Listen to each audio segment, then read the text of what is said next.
ಸರಿ, ಈಗ ಇದರ ಬಗ್ಗೆ ಆಳವಾಗಿ ತಿಳಿಯೋಣ. ಆರ್ಥಿಕತೆ, ಸಾಂವಿಧಾನಿಕ ಕಾನೂನು ಮತ್ತು ಪರಿಸರ ವಿಜ್ಞಾನದಲ್ಲಿ ಇತ್ತೀಚಿನ ಬೆಳವಣಿಗೆಗಳನ್ನು ಒಳಗೊಂಡ ಈ ಉನ್ನತ ಮಟ್ಟದ ಕಾರ್ಯತಂತ್ರದ ಬ್ರೀಫಿಂಗ್ಗೆ ಸ್ವಾಗತ. ಇಂದು ನಾವು ಕೇವಲ ಅಂಕಿಅಂಶಗಳನ್ನು ನೋಡ್ತಾ ಇಲ್ಲ, ಬದಲಾಗಿ ರಾಷ್ಟ್ರದ ಪ್ರಸ್ತುತ ಪಥವನ್ನು ನಿರ್ಧರಿಸುವ ಪ್ರಮುಖ ಅಂಶಗಳನ್ನು ವಿಶ್ಲೇಷಣೆ ಮಾಡ್ತಾ ಇದ್ದೀವಿ. ಮ್ಯಾಕ್ರೋ ಎಕನಾಮಿಕ್ಸ್ನಿಂದ ಹಿಡಿದು ಪರಿಸರದವರೆಗೆ ಈ ಸಮಗ್ರ ಅಧ್ಯಯನ ಮಾರ್ಗದರ್ಶಿಯು ಮುಂಬರುವ ಪರೀಕ್ಷೆಗಳಿಗೆ ಅಥವಾ ಕೇವಲ ಜ್ಞಾನವೃದ್ಧಿಗಾಗಿ ನಿಮಗೆ ಒಂದು ಸ್ಪಷ್ಟವಾದ ಚಿತ್ರಣವನ್ನು ಕೊಡುತ್ತೆ. ಬನ್ನಿ ಶುರು ಮಾಡೋಣ. ಇಂದಿನ ನಮ್ಮ ಬ್ರೀಫಿಂಗ್ನ ಲಾಜಿಕಲ್ ಫ್ಲೋ ಹೀಗಿದೆ. ಮೊದಲು ಆರ್ಥಿಕತೆ ಮತ್ತು ಡಿಜಿಟಲ್ ಬೆಳವಣಿಗೆಯನ್ನು ನೋಡೋಣ. ಆಮೇಲೆ ಕಾನೂನು, ಆಡಳಿತ ಮತ್ತು ಕಾರ್ಮಿಕ ಹಕ್ಕುಗಳ ಬಗ್ಗೆ ಚರ್ಚೆ ಮಾಡೋಣ. ಅದಾದ್ಮೇಲೆ ಪರಿಸರ ಮತ್ತು ಸುಸ್ಥಿರತೆ ಹಾಗೂ ಕೊನೆಯದಾಗಿ ಇತ್ತೀಚಿನ ಪ್ರಮುಖ ನೇಮಕಾತಿಗಳು ಮತ್ತು ಸಾಂಸ್ಕೃತಿಕ ಘಟನೆಗಳ ಮೇಲೆ ಕಣ್ಣಾಡಿಸೋಣ. ಒಂದು ರಾಷ್ಟ್ರದ ಪ್ರಗತಿಯನ್ನು ಅರ್ಥ ಮಾಡ್ಕೊಳ್ಬೇಕು ಅಂದರೆ ಅದರ ಡಿಜಿಟಲ್ ಆರ್ಥಿಕತೆಯಿಂದ ಹಿಡಿದು ತಳಮಟ್ಟದ ಸಾಂಸ್ಕೃತಿಕ ಮೈಲಿಗಲ್ಲುಗಳವರೆಗೂ ಎಲ್ಲವನ್ನೂ ಗಮನಿಸೋದು ಬಹಳ ಮುಖ್ಯ. ನಮ್ಮ ಮೊದಲ ವಿಭಾಗ ಆರ್ಥಿಕತೆ ಮತ್ತು ಡಿಜಿಟಲ್ ಬೆಳವಣಿಗೆ, ಅಂದ್ರೆ ನಮ್ಮ ಡಿಜಿಟಲ್ ಎಂಜಿನ್ ಮತ್ತು ನಗರ ಶಕ್ತಿ ಕೇಂದ್ರಗಳ ಬಗ್ಗೆ. ಮೊದಲಿಗೆ ಮ್ಯಾಕ್ರೋ ಮಟ್ಟದ ಆರ್ಥಿಕತೆಯತ್ತ ಗಮನಹರಿಸೋಣ. ಈ ಒಂದು ಸಂಖ್ಯೆಯನ್ನು ಊಹಿಸಿ, 314 ಲಕ್ಷ ಕೋಟಿ ರೂಪಾಯಿಗಳು. ಅಕ್ಷರಶಃ ಬೆರಗುಗೊಳಿಸುವಂತಿದೆ ಅಲ್ವಾ? ಇದು 2025-2026 ಅವಧಿಯಲ್ಲಿ ನಡೆದ ಒಟ್ಟು UPI ವಹಿವಾಟುಗಳ ಮೂಲ್ಯ. ಕೇವಲ ಒಂದು ವರ್ಷದಲ್ಲಿ 24,162 ಕೋಟಿ ವಹಿವಾಟುಗಳು ನಡೆದಿವೆ. ಈ ಮೊತ್ತ ಎಷ್ಟೊಂದು ದೊಡ್ಡದು ಅಂದರೆ 2026 ನಮ್ಮ ರಾಷ್ಟ್ರೀಯ ಬಜೆಟ್ಟು 35 ಲಕ್ಷ ಕೋಟಿಯಷ್ಟಿತ್ತು. ಅಂದರೆ ನಮ್ಮ ಒಟ್ಟು ರಾಷ್ಟ್ರೀಯ ಬಜೆಟಿಗಿಂತ ಸರಿಸುಮಾರು 6 ಪಟ್ಟು ದೊಡ್ಡದಾದ ಮೊತ್ತ ಈ UPI ಮೂಲಕ ಹರಿದಾಡಿದೆ. ಇದು ನಮ್ಮ ಡಿಜಿಟಲ್ ಆರ್ಥಿಕತೆಯ ಬೃಹತ್ ಶಕ್ತಿ. ಮತ್ತು ಇದು ಅತ್ಯುತ್ತಮವಾಗಿ ವಿವರಿಸುವುದು ಏನೆಂದರೆ, ಕೇವಲ ನಮ್ಮ ದೇಶದಲ್ಲಿ ಮಾತ್ರವಲ್ಲ, ಜಾಗತಿಕ ಮಟ್ಟದಲ್ಲೂ ಈ ಸಾಧನೆಗೆ ದೊಡ್ಡ ಮನ್ನಣೆ ಸಿಕ್ಕಿದೆ. ವಾಷಿಂಗ್ಟನ್ ಡಿಸಿಯಲ್ಲಿ ಪ್ರಧಾನ ಕಚೇರಿ ಹೊಂದಿರುವ 1944ರಲ್ಲಿ ಸ್ಥಾಪನೆಯಾದ ಅಂತಾರಾಷ್ಟ್ರೀಯ ಹಣಕಾಸು ನಿಧಿ ಅಂದರೆ IMF ಈಗ UPI ಅನ್ನು ವಿಶ್ವದ ಅತಿದೊಡ್ಡ ರಿಯಲ್ ಟೈಮ್ ಪಾವತಿ ವ್ಯವಸ್ಥೆ ಅಂತ ಅಂಗೀಕರಿಸಿದೆ. ಪ್ರಪಂಚದಾದ್ಯಂತ ನಡೆಯುವ ಒಟ್ಟು ರಿಯಲ್ ಟೈಮ್ ಪಾವತಿಗಳಲ್ಲಿ 50% ಕೇವಲ ನಮ್ಮ UPI ಮೂಲಕವೇ ಆಗ್ತಾ ಇದೆ. ಇದೊಂದು ಅದ್ಭುತ ಆರ್ಥಿಕ ಮೈಲಿಗಲ್ಲು. ಈಗ ಡಿಜಿಟಲ್ ಜಗತ್ತಿನಿಂದ ಹೊರಬಂದು ನೈಜ ಮೂಲಸೌಕರ್ಯದ ಕಡೆಗೆ ಬರೋಣ. ನೀತಿ ಆಯೋಗದ ಪರಿಣಾಮಕಾರಿ ನಗರ ಸರ್ಕಾರದ ಕಡೆಗೆ ಹೆಜ್ಜೆ ಅನ್ನೋ ಇತ್ತೀಚಿನ ವರದಿ ಪ್ರಕಾರ 10 ಲಕ್ಷಕ್ಕೂ ಹೆಚ್ಚು ಜನಸಂಖ್ಯೆ ಇರುವ 47 ನಗರಗಳು ನಮ್ಮ ದೇಶದ GDPಗೆ ಸುಮಾರು 60% ಕೊಡುಗೆ ನೀಡ್ತಾ ಇವೆ. ಈ ನಗರಗಳೇ ನಮ್ಮ ಆರ್ಥಿಕತೆಯ ಅಸಲಿ ಶಕ್ತಿ ಕೇಂದ್ರಗಳು. ಆದರೆ ದುರ್ಬಲ ಮುನ್ಸಿಪಲ್ ಹಣಕಾಸು ವ್ಯವಸ್ಥೆ ಮತ್ತು ಮೂಲಸೌಕರ್ಯದ ಕೊರತೆ ದೊಡ್ಡ ಸವಾಲಾಗಿದೆ. ಇದಕ್ಕೆ ಪರಿಹಾರ ಸಾಂವಿಧಾನಿಕ 74ನೇ ತಿದ್ದುಪಡಿ ಕಾಯ್ದೆ ಮತ್ತು ಅದರ 12ನೇ ಶೆಡ್ಯೂಲ್ ಮೂಲಕ ಸ್ಥಳೀಯ ಸಂಸ್ಥೆಗಳಿಗೆ ಹೆಚ್ಚಿನ ಅಧಿಕಾರ ಕೊಡಬೇಕು ಅಂತ ನೀತಿ ಆಯೋಗ ಒತ್ತಿ ಹೇಳ್ತಿದೆ. ಪರೀಕ್ಷಾ ದೃಷ್ಟಿಯಿಂದ ಈ 74ನೇ ತಿದ್ದುಪಡಿ ಬಹಳ ಮುಖ್ಯ, ನೆನ್ಪಿಟ್ಕೊಳ್ಳಿ. ಮುಂದಿನ ವಿಭಾಗ ಕಾನೂನು, ಆಡಳಿತ ಮತ್ತು ಕಾರ್ಮಿಕ ಹಕ್ಕುಗಳು.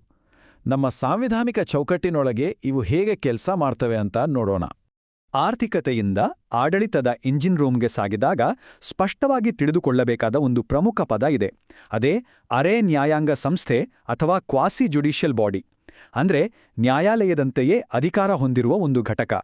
ರಾಷ್ಟ್ರೀಯ ಕಂಪನಿ ಕಾನೂನು ನ್ಯಾಯಮಂಡಳಿ ಅಂದ್ರೆ NCLT ಇದಕ್ಕೆ ಒಂದು ಪರ್ಫೆಕ್ಟ್ ಉದಾಹರಣೆ. ಜೂನ್ 1, 2016ರಂದು ಸ್ಥಾಪನೆಯಾದ ಇದು ಕಂಪನಿಗಳ ಕಾಯ್ದೆ 2013ರ ಅಡಿಯಲ್ಲಿ ಕಾರ್ಪೊರೇಟ್ ವಿವಾದಗಳು, ವಿಲೀನಗಳು ಮತ್ತು ದಿವಾಳಿತನದಂತಹ ಪ್ರಮುಖ ಸಮಸ್ಯೆಗಳನ್ನು ಬಗೆಹರಿಸುತ್ತೆ. ಈ NCLT ಈಗ ಹೊಸ ನಾಯಕತ್ವದ ಅಡಿಯಲ್ಲಿ ಕೆಲಸ ಮಾಡ್ತಿದೆ.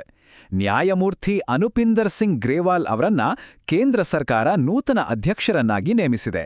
ಅವರ ಸಿವಿಲ್ ಮತ್ತು ಸಾಂವಿಧಾನಿಕ ಅನುಭವ ಬಹಳ ವಿಸ್ತಾರವಾಗಿದೆ. ಇಲ್ಲಿ ನೀವು ಪರೀಕ್ಷೆಗಾಗಿ ನೆನಪಿಡಬೇಕಾದ ನಿಖರವಾದ ಲೀಗಲ್ ಪಾಯಿಂಟ್ ಅಂದ್ರೆ ಅವರ ಅಧಿಕಾರಾವಧಿ. ಇದು 5 ವರ್ಷಗಳು ಅಥವಾ ಅವರಿಗೆ 67 ವರ್ಷ ವಯಸ್ಸಾಗುವವರೆಗೆ. ಇವೆರಡರಲ್ಲಿ ಯಾವುದು ಮೊದಲೋ ಅಲ್ಲಿವರೆಗೆ ಮಾತ್ರ ಇರುತ್ತೆ. ಕಾನೂನು ಸಂಸ್ಥೆಗಳ ಜೊತೆಗೆ ಕಾರ್ಮಿಕ ಹಕ್ಕುಗಳ ಇತಿಹಾಸವನ್ನೂ ನಾವು ಅರ್ಥ ಮಾಡಿಕೊಳ್ಳಲೇಬೇಕು. ಮೇ 1ರ ಅಂತಾರಾಷ್ಟ್ರೀಯ ಕಾರ್ಮಿಕ ದಿನಾಚರಣೆಯ ಬೇರುಗಳು 1886ರ ಚಿಕಾಗೋದ ಹೇ ಮಾರ್ಕೆಟ್ ಪ್ರತಿಭಟನೆಯಲ್ಲಿವೆ. ಆದರೆ ಭಾರತದಲ್ಲಿ ಇದು ಶುರುವಾಗಿದ್ದು 1923ರಲ್ಲಿ ನಮ್ಮ ಚೆನ್ನೈನಲ್ಲಿ. Labour Kisan party of Hindustan ಇದನ್ನ ಮೊದಲು ಆಚರಿಸಿತು.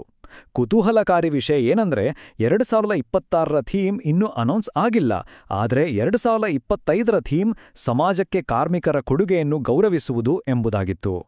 ಹಾಗಾಗಿ ಇಲ್ಲಿನ ನಿರ್ಣಾಯಕ ಅಂಶ ಏನೆಂದರೆ, ಈ ಐತಿಹಾಸಿಕ ಕಾರ್ಮಿಕ ಹಕ್ಕುಗಳು ನಮ್ಮ ಭಾರತೀಯ ಸಂವಿಧಾನದಲ್ಲಿ ಹೇಗೆ ಬೆರೆತು ಹೋಗಿವೆ ಅನ್ನೋದು.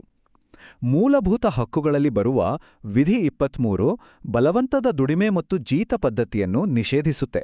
ಹಾಗೇನೆ ವಿಧಿ 24 14 ವರ್ಷದೊಳಗಿನ ಬಾಲಕಾರ್ಮಿಕ ಪದ್ಧತಿಯನ್ನ ಬ್ಯಾನ್ ಮಾಡುತ್ತೆ.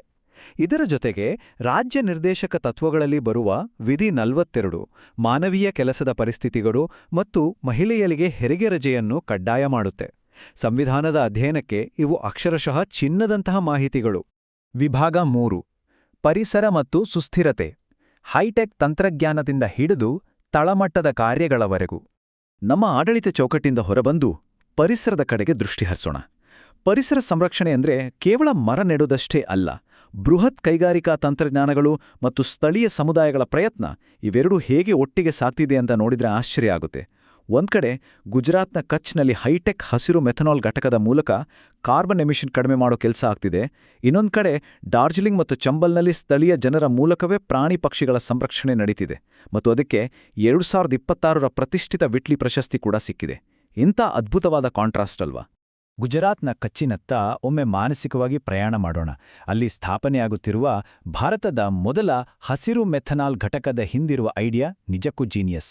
ಅಲ್ಲಿನ ಪರಿಸರಕ್ಕೆ ಹಾನಿ ಮಾಡ್ತಿರೋ ಪ್ರೊಸೊಪೈಸ್ ಜೂಲಿಫ್ಲೋರಾ ಅನ್ನೋ ಕಳೆಯನ್ನ ಸಂಗ್ರಹಿಸಿ ಆ ಘಟಕದಲ್ಲಿ ಬಯೋಮಾಸ್ ಆಗಿ ಸಂಸ್ಕರಿಸಲಾಗುತ್ತೆ. ಅಂದರೆ ಪರಿಸರಕ್ಕೆ ಮಾರಕವಾದ ಕಸವನ್ನ ಹಡಗುಗಳಲ್ಲಿ ಬಳಸಬಹುದಾದ ಶುದ್ಧ ಸಮುದ್ರ ಇಂಧನ ಅಥವಾ ಮೆರೈನ್ ಫ್ಯೂಯಲ್ ಆಗಿ ಕನ್ವರ್ಟ್ ಮಾಡ್ತಿದ್ದಾರೆ. ವೇಸ್ಟ್ ಇನ್ ದ ಬೆಸ್ಟ್ ಅಂದ್ರೆ ಇದೆ ಅಲ್ವಾ? ಈಗ ತಂತ್ರಜ್ಞಾನದ ಜೊತೆಗೆ ಪರಿಸರಕ್ಕಾಗಿ ಹೋರಾಡುತ್ತಿರುವ ವ್ಯಕ್ತಿಗಳ ಬಗ್ಗೆ ನೋಡೋಣ. 1994ರಲ್ಲಿ ಲಂಡನ್ನಲ್ಲಿ ಸ್ಥಾಪನೆಯಾದ ಪ್ರತಿಷ್ಠಿತ ವಿಟ್ಲಿ ಪ್ರಶಸ್ತಿಯನ್ನು 2026ನೇ ಸಾಲಿಗೆ ಇಬ್ಬರು ಭಾರತೀಯ ಮಹಿಳೆಯರು ಗೆದ್ದಿದ್ದಾರೆ. ಬರ್ಖಾ ಸುಬ್ಬಾ ಅವರು ಪಶ್ಚಿಮ ಬಂಗಾಳದ ಡಾರ್ಜಿಲಿಂಗ್ನಲ್ಲಿ ಅಳಿವಿನಂಚಿನಲ್ಲಿರೋ ಹಿಮಾಲಯನ್ ಸಲಾಮಾಂಡರ್ ರಕ್ಷಣೆಗೆ ಶ್ರಮಿಸಿದ್ದಾರೆ. ಇತ್ತ ಪರ್ವೀನ್ ಶೇಖ್ ಅವರು ಮಧ್ಯಪ್ರದೇಶ, ಉತ್ತರ ಪ್ರದೇಶ ಮತ್ತು ರಾಜಸ್ಥಾನದ ಮೂಲಕ ಹರಿಯುವ ಚಂಬಲ್ ನದಿ ಪ್ರದೇಶದಲ್ಲಿ ಇಂಡಿಯನ್ ಸ್ಕಿಮ್ಮರ್ ಪಕ್ಷಿ ಪ್ರಭೇದವನ್ನು ಉಳಿಸಲು ಸಮುದಾಯ ಆಧಾರಿತ ಕೆಲಸ ಮಾಡಿದ್ದಾರೆ. ಭೌಗೋಳಿಕವಾಗಿ ಬೇರೆಯಾದ್ರೂ ಇವರ ಉದ್ದೇಶ ಒಂದೇ. ನಮ್ಮ ಕೊನೆಯ ವಿಭಾಗ ನೇಮಕಾತಿಗಳು ಮತ್ತು ಸಾಂಸ್ಕೃತಿಕ ಘಟನೆಗಳು. ಇದನ್ನ ಒಂದು ತ್ವರಿತ ವಿಮರ್ಶೆ ಮೂಲಕ ನೋಡೋಣ. ಇತ್ತೀಚೆಗೆ ನಡೆದ ಕೆಲವು ಪ್ರಮುಖ ಪ್ರಾದೇಶಿಕ ಮತ್ತು ಕಾರ್ಪೊರೇಟ್ ಬದಲಾವಣೆಗಳನ್ನು ಈಗ ಸ್ವಲ್ಪ ಫಾಸ್ಟ್ ಆಗಿ ನೋಡೋಣ. 1981ರಲ್ಲಿ ಎನ್.ಆರ್. ನಾರಾಯಣಮೂರ್ತಿಯವರು ಸ್ಥಾಪಿಸಿದ ಇನ್ಫೋಸಿಸ್ ಕಂಪನಿಯಲ್ಲಿ ಹೊಸ ಬದಲಾವಣೆ ಆಗಿದೆ. ನಂದನ್ ನಿಲೇಕಣಿಯವರು ಅಧ್ಯಕ್ಷರಾಗಿ ಮುಂದುವರಿಯಲಿದ್ದಾರೆ. ಆದರೆ ನಿತಿನ್ ಪರಾಂಜಪೆ ಅವರನ್ನು ಹೊಸ ವೈಸ್ ಚೇರ್ಮನ್ ಆಗಿ ಮೇ 2026ರಲ್ಲಿ ನೇಮಿಸಲಾಗಿದೆ. ಇನ್ನು 2014ರಲ್ಲಿ ರಚನೆಯಾದ ತೆಲಂಗಾಣ ರಾಜ್ಯದ ಪೊಲೀಸ್ ಪಡೆಯ ಕಡೆ ನೋಡೋದಾದ್ರೆ ಹಿರಿಯ ಐಪಿಎಸ್ ಅಧಿಕಾರಿ ಸಿ.ವಿ. ಆನಂದ್ ಅವರು ಮೇ 2026ರಲ್ಲಿ ಅಲ್ಲಿನ ಹೊಸ ಡಿಜಿಪಿಯಾಗಿ ಅಧಿಕಾರ ಸ್ವೀಕರಿಸಿದ್ದಾರೆ. ಇಲ್ಲಿ ನಿಜವಾಗಿಯೂ ಆಸಕ್ತಿದಾಯಕವಾದ ವಿಷಯ ಏನಂದ್ರೆ ಸಾಂಸ್ಕೃತಿಕ ಆಚರಣೆಗಳಲ್ಲಿನ ವಿಭಿನ್ನತೆ. ಒಂದು ಕಡೆ ಸಾಂಸ್ಥಿಕ ಕಲೆಯ ಗೌರವ. ಕರ್ನಾಟಕ ಲಲಿತಕಲಾ ಅಕಾಡೆಮಿಯು ಖ್ಯಾತ ಚಿತ್ರಕಾರ ಎಂ.ಜಿ. ದೊಡ್ಡಮನಿಯವರಿಗೆ ಗೌರವ ಪ್ರಶಸ್ತಿ ನೀಡಿದೆ. ಯಾಕಂದ್ರೆ ಅವರು ಗಾಂಧೀಜಿ ಮತ್ತು ನಮ್ಮ ಸಾಂವಿಧಾನಿಕ ಮೌಲ್ಯಗಳನ್ನ ತಮ್ಮ ಕಲಾಕೃತಿಗಳಲ್ಲಿ ಅದ್ಭುತವಾಗಿ ಸೆರೆಹಿಡಿದಿದ್ದಾರೆ. ಮತ್ತೊಂದೆಡೆ ತೆಲಂಗಾಣದ ಆದಿಲಾಬಾದ್ ಜಿಲ್ಲೆಯ ಅಪ್ಪಟ ಬುಡಕಟ್ಟು ಹಬ್ಬ ಇಪ್ಪಪೂವು ಪಂಡುಗ. ಈ ಹಬ್ಬದಲ್ಲಿ ವಿಪುಲ ಕಬ್ಬಿಣಾಂಶ ಹೊಂದಿರುವ ಔಷಧೀಯ ಗುಣವಿರುವ ಮಹುವಾ ಹೂವನ್ನ ಆಚರಿಸಲಾಗುತ್ತೆ. ಇದು ಕೇವಲ ಒಂದು ಹಬ್ಬವಲ್ಲ, ಆ ಬುಡಕಟ್ಟು ಜನರ ಆರ್ಥಿಕತೆ ಮತ್ತು ಪೋಷಣೆಯ ಮೂಲವಾಗಿದೆ. ನಾವಿಷ್ಟೆಲ್ಲ ಚರ್ಚೆ ಮಾಡಿದ್ವಿ ಅಲ್ವಾ? ಬೃಹತ್ ಡಿಜಿಟಲ್ ಆರ್ಥಿಕತೆಯ ವೇಗವನ್ನು ನಿಭಾಯಿಸೋದು, ಅದರ ಜೊತೆಗೆ ನಮ್ಮ ಸಾಂವಿಧಾನಿಕ ಮೌಲ್ಯಗಳು ಮತ್ತು ಕಾರ್ಮಿಕ ಹಕ್ಕುಗಳನ್ನು ರಕ್ಷಿಸಿಕೊಳ್ಳೋದು ಮತ್ತು ನಮ್ಮ ಪ್ರಕೃತಿಯನ್ನು ಸಂರಕ್ಷಿಸೋದು, ಈ ಮೂರೂ ಶಕ್ತಿಗಳ ನಡುವಿನ ಬ್ಯಾಲೆನ್ಸ್ ಮುಂಬರುವ ದಶಕದಲ್ಲಿ ನಮ್ಮ ರಾಷ್ಟ್ರದ ಪಥವನ್ನು ಯಾವ ದಿಕ್ಕಿನಲ್ಲಿ ಕೊಂಡೊಯ್ಯಲಿದೆ? ಈ ಪ್ರಶ್ನೆಗೆ ಉತ್ತರ ಕಂಡುಕೊಳ್ಳೋದೇ ನಮ್ಮ ಮುಂದಿರುವ ಅತಿದೊಡ್ಡ ಸವಾಲು ಮತ್ತು ಅವಕಾಶ. ಈ ಎಲ್ಲಾ ವಿಷಯಗಳು ಮುಂಬರುವ ಪರೀಕ್ಷೆಗಳಿಗೆ ಮಾತ್ರವಲ್ಲ, ನಮ್ಮ ಸುತ್ತಲಿನ ವ್ಯವಸ್ಥೆಯನ್ನು ಅರ್ಥ ಮಾಡಿಕೊಳ್ಳಲು ತುಂಬಾ ಸಹಾಯ ಮಾಡುತ್ತೆ. ಈ ವಿಶ್ಲೇಷಣೆಯೊಂದಿಗೆ ಜೊತೆಯಾಗಿದ್ದಕ್ಕೆ ಧನ್ಯವಾದಗಳು. ಮತ್ತಷ್ಟು ಆಸಕ್ತಿದಾಯಕ ದತ್ತಾಂಶಗಳೊಂದಿಗೆ ಮತ್ತೆ ಸಿಗೋಣ. ವಿಡಿಯೋ ವೀಕ್ಷಣೆಗಾಗಿ ಧನ್ಯವಾದಗಳು. ಹೊಸದಾಗಿ ನಮ್ಮ ಚಾನಲ್ ನೋಡ್ತಾ ಇರೋರು ಸಬ್ಸ್ಕ್ರೈಬ್ ಮಾಡ್ಕೊಳ್ಳಿ, ಹಾಗೆ ನೋಟಿಫಿಕೇಶನ್ಗಾಗಿ ಬೆಲ್ ಬಟನ್ ಒತ್ತಿ, ಹಾಗೆ ನಿಮ್ಮ ಫ್ರೆಂಡ್ಸ್ಗೆ ವಿಡಿಯೋ ಶೇರ್ ಮಾಡಿ. Stay tuned.